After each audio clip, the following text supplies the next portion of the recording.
I pulled a card for Pisces season, and I've got the Justice card. Should we actually get into this? I found it so interesting that this is the card that came up for Pisces, because, you know, Pisces is such a watery, like intuitive, dreamy kind of energy. But yeah, I was just, you know, I was expecting it to be like King of Cups or something. I don't know, something watery. But then Justice came up, and it's like, I guess what immediately came up for me, definitely influenced by what I was hearing from Sarah Verba. She was talking about, and this is her message for the new moon in Pisces. And she was talking about the radical act of dreaming, right? And so that's what's coming up for me. It's like how tapping into your emotion, tapping into your spirit, when you dream. I know that, you know, obviously maybe not so obvious, our culture, right now, with the structure of capitalism, is one of hustle, one of force, one of pushing yourself, one of, you know, it's all about the material, right? Whereas Pisces is like the opposite of that. It's about the subtle realm. It's about the spiritual realm. It's about dreaming. It's about imagination, right? And so it's inviting us to dream, to make space in your head so that you can tap into your heart, so that you finally realize like how fucked up this world is and all the injustice that is happening right now. And I think it probably, you know, I mean, the tarot likes to tap into the subconscious, right? I mean, these images come up and it brings out the symbols that we all collectively share, no matter what culture you are a part of. Anyway, I don't think that's a coincidence that there's green, red, and white. You know, so it reminded me of the atrocities that are happening still in Palestine. And so that's where my mind is going towards, and it's making me sweat talking about this, to be honest. I've been thinking about this a lot, where like, if we want, like, the world is so fucked up. I went for this haircut, right? And my hairdresser and I were talking about how he was saying like we should try out, you know, 4-day work weeks, right? And so I thought he was like on the same page as me, where the page that I'm on is that, you know, obviously, I don't know how obvious it is for everyone, but for me it's like so obvious that the system that we are living in right now is not working. Everyone's fucking stressed out. We're like magical fucking like weird beings, and we're put here on Earth to be like this in front of the fucking computer in a fucking cubicle, when we're supposed to be out here like naked in the forest doing weird shit like being our magical selves, and we're somehow like expected to, you know, be doing this all day, every day, inside, in 4 walls that we have to pay for. And like, we have to work so hard just to feed ourselves. Like, if I know that it's so, everyone talks about this all the time, but like, think about it. How fucking insane is that? Thank you for the follow, Jada. How fucking insane is it that we have to break our backs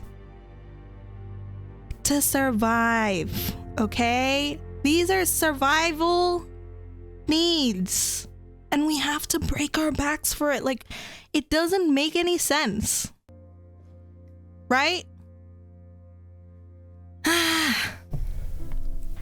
Can you go into more of the radical act of dreaming? Is this from Hoodoo Plant Mamas?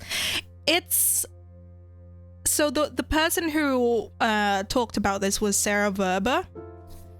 I'm gonna type the name in the chat because it might be hard to understand. But yeah, I'm gonna go I'm gonna continue my tangent because I don't want to like go on too many tangents. But yes, we will go into that radical act of dreaming at some point. At some point we will get to it.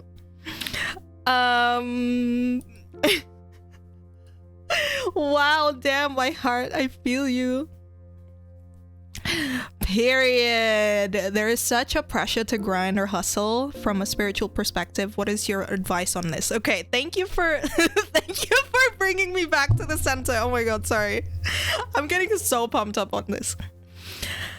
So Sarah Verber was talking about like how counterculture Pisces energy is, and I love that. Basically, the advice from Justice is to let yourself dream, embrace that Pisces energy, right? So that we can hear ourselves, so we can hear. It's like letting our emotions and our spirit like guide us, you know? Because I feel like, I think this was talked about, I forgot who was talking about this, but someone was saying how like I think they're like this really successful like business person, right? Who's like a CEO of some kind or something.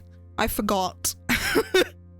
And they were saying how like, you know, they were grinding so much every day, working so hard, no time, right? No time, no space to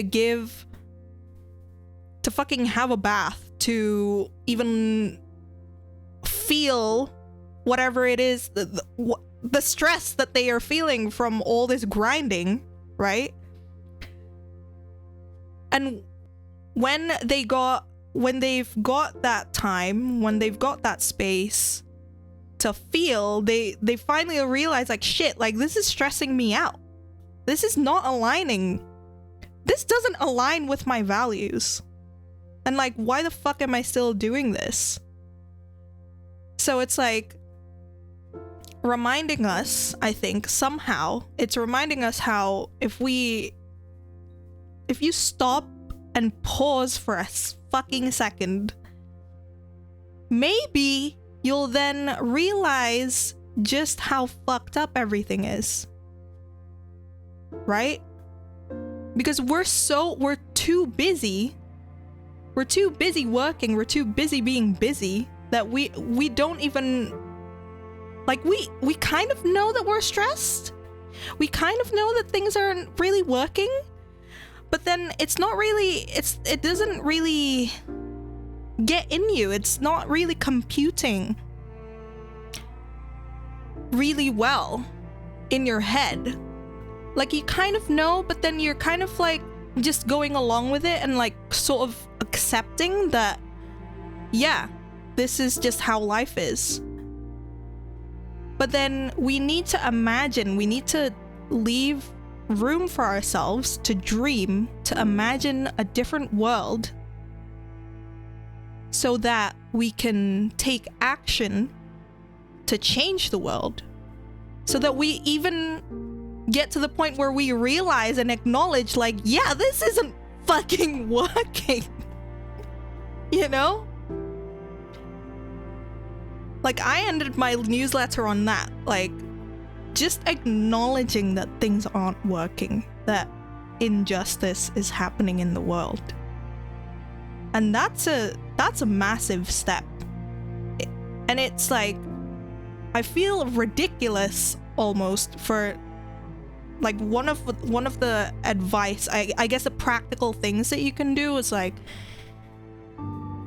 if you have discretionary time, I was just introduced this. I'm reading a book called Saving Time by Jenny Odell. And she was talking about discretionary time, which is a concept by Robert Goodin, a philosophy and social and political theory professor. She writes that discretionary time is that which, strictly speaking, you don't have to use for something. You just choose to do so for whatever reason. So it's like, it's for people who have, honestly, it's like people like me. I choose what I do with my time. I'm not bounded by some, like an employer, for example, right? Because when you're working like a wage work, like if you're working minimum wage or something, that means that your time is determined by someone else, right? So if you have discretionary time, you can do whatever it is that you want with your time. In a sense, to some extent, you have a lot of control over what you do with your time.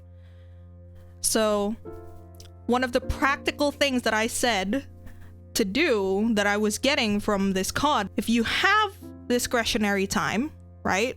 Of course, not everyone has this. If you have kids, for example, your time is almost like being dictated by someone else, right? Like your kids.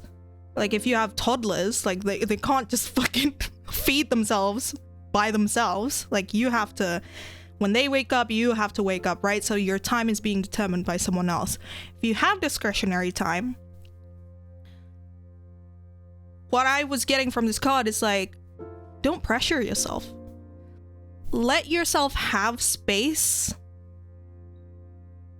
It doesn't have to be all day. It could be. But it doesn't have to be that extreme where it's like all day you're divorced from any screens, you're divorced from any, you're like completely isolating yourself from the modern world, right? You don't have to do that. I'm just saying, like, when you go for a walk, go for a walk. Go for a walk. And if you can, don't listen to a podcast while you're walking, okay? When you're... Tika, I'm not a dog. If you have laundry to do, don't listen to a podcast, okay? At least, this is what I'm doing. This is what I've been doing. At least for 10 to 15 minutes. The first 10 to 15 minutes that I'm doing like dishes, doing laundry, I don't listen to anything. I just let my thoughts wander. I just let my brain, I'm not feeding anything to my brain, because even when we're listening to music, like we're feeding things into our brains, right? So yeah, that's one of the simple things that you can do. And I feel fucking ridiculous for saying that, like, oh, take a bath. You're gonna change the world by taking a bath. And it's like, no, we're not gonna fucking change the world by taking a bath. Okay, that's such a fucking privileged thing to say, right?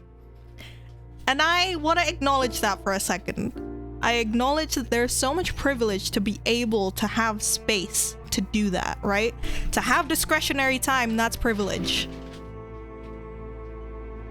To even have the emotional capacity to be in stillness, in silence, and not listen to anything on a walk, or not listen to anything when folding your clothes, that's also a privilege, because that means that you have the tools to regulate yourself emotionally, and that's a privilege, because that means that you have access to things like therapy, which is a lot of fucking money, right? So I just want to acknowledge that for a second, because there are privileges to that. Why am I getting so pumped up? Why am I getting so riled up? So yeah, that's the practical things that you can do. And is that tracking for people? How tapping in, when you tap into your heart, you're gonna, when you listen, when you have to create space to be able to listen to yourself.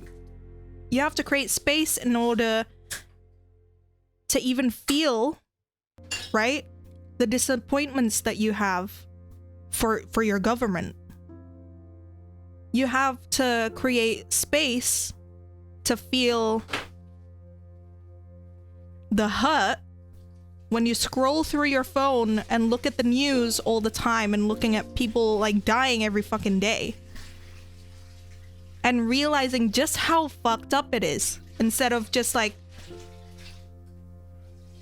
because I don't know about you, like sometimes I get desensitized, you know, because every day I hear about this. Every day I hear about people dying, right? And then sometimes you get desensitized because, like, even no matter how empathetic you are, I feel like if you're here, like, you're really empathetic, right? To some extent, at least. And you get, like, detached, and you kind of forget that we're all fucking humans here, and we're all one. It's so cheesy, but it's like we're all humans. We're all, you know, like. Is this tracking? Because I feel like the current system, current culture that we're in, makes us so busy that we can't even feel that. You know, we can't even feel the tiredness. We can't engage in imagination because we're thinking like, well, what the fuck is the alternative? When, like, it's been going on for a long time, but like in the history of humans, like human existence, this system, this hustle, grind, you know, profit over people system is pretty new. Like we have lived in a different way before, you know, for even longer, for much longer. What is your favorite things to do in your discretionary time to replenish your soul? What a good question. What do I do to replenish my soul? I mean, I feel like that's a really personal thing, isn't it? Because what's replenishing for my soul might look completely different to yours. Even if, say, like, I identify as like a creative person, and I feel like, for example, BM is also a creative person. But I feel like what replenishes my soul and what replenishes BM's soul is going to be different. Even though, in essence, we're both creative beings. Right? But for me, let me indulge in myself and talking about myself. Or do you want me to talk about how you can find out what replenishes your soul for you personally? So I could also touch on that, but what replenishes mine? Honestly, it's being with friends. My God. My fucking God. Do friends fill up my cup so much. And this is gonna make me sad, okay? It's gonna make me sad because the people that replenish my soul live so far away from me now. You know, like they're not in the UK. And it's really sad. It's been a challenge, because I recently moved back. I mean, it's not very recent anymore, but I moved back to the UK at the end of 2020. So ever since, I've been on this adventure, right? On this journey of like finding what is replenishing for my soul, and it's been hard, because for a long time it has always been friends for me. It always has been friends for me. But you know, I have to find other ways. I have to find other ways. For me, it really is community. I was even gonna say, like, honestly, being on Twitch, this replenishes my soul. Like, being in community with you all, it really does replenish my soul. I've said it before. I'll say it again. My therapist, during my treatment, okay, for moderate anxiety and depression, she was encouraging me. I was doing CBT. She was encouraging me to incorporate Twitch in my routine, because that's just how much this platform, being with you all, replenishes my soul. Like, it's good for my well-being. But yeah, it's that. Also music. I love music so much. Anyway. Yeah, I'm gonna go back again and ask, does that make sense? Does it make sense for emotion and spirit as a way to justice? Not the way. I think I used the word "the" in my newsletter, and I realized that it's not the way, it's a way. Like, it's like I said, it feels fucking ridiculous to say, like, take a bath and you can change the world. It's like, bro, taking a bath is not gonna make a ceasefire happen. Okay? It is an essential step, though. I think it's an essential step for us to at least try to, you know, we can only start with ourselves, right?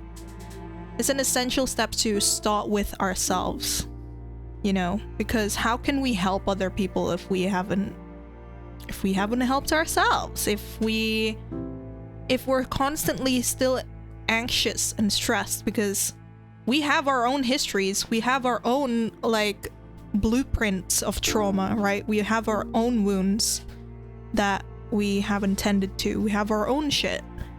It's like, we can't help the world. We can't change the world if we're still operating on that. I mean, let me take that back.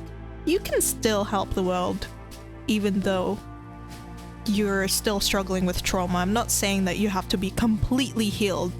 That's not even realistic, right? You'll just be able to, you'll have more capacity to change the world if you're not, like, fucking stressed all the time, if you're not anxious all the time, or you have the tools to regulate yourself a lot more, right? So that's my thesis. That's my proposal